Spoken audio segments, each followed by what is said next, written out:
अशी स्पर्धा लागायची कीर्तनात महाराजांच्या पुढे जायचं आणि महाराजांनी प्रश्न विचारायचा, कापूस जड का लोखंड जड? गडबडीत उत्तरायचं लोखंड जड, आणि मग बापाचा रट्टा पडायचा, आईचा रट्टा पडायचा, तुला साधं कळत नाही का की दोघांचं वजन सारखं असतं म्हणून? असं तसं विचारलं असतं तर तुम्ही योग्य उत्तर दिलं असतं.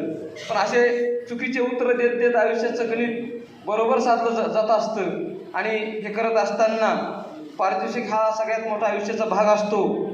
मग आपल्या डोळेवाडीचे कमिशनर झालेले डोळेसाहेब, त्यांचा सत्कार करण्यासाठी आम्ही डोळेवाडीला गेलो होतो. त्यांनी एक घटना सांगितली की बक्षीस वितरण किंवा बक्षीस काय महत्त्वाचं असतं.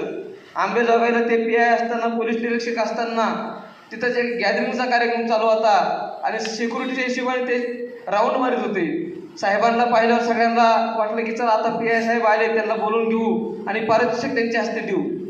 साहेबांना पुढं बोलवलं, डोळे साहेबांना मोठा रंगतदार असा कार्यक्रम चालू होता. आणि मग साहेबांच्या हातात माईक दिला आणि साहेबांनी सांगितलं की मी तुम्हाला 5 प्रश्न विचारणार आहे.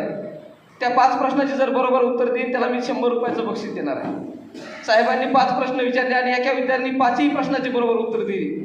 तो विद्यार्थी पुढे आणला गेला, त्याच्या हस्ते साहेबांनी 100 रुपयाचं बक्षीस त्याला दिलं आणि तो फोटो काढला गेला.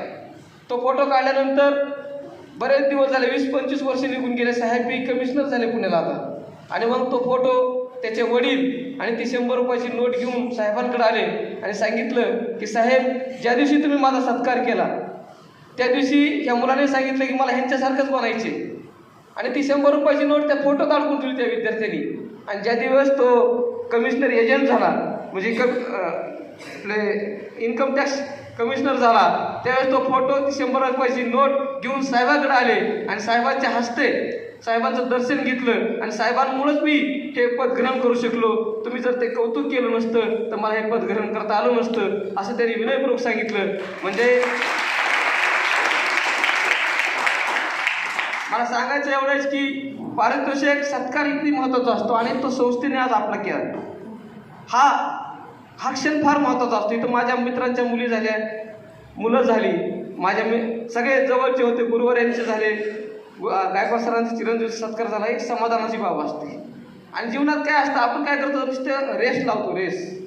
आज पहिला सर मी तुम्हाला एक प्रश्न विचारला की एक मुलगा होता त्याला 95% मार्क होते आणि एक मुलगा होता 60% मार्क होते.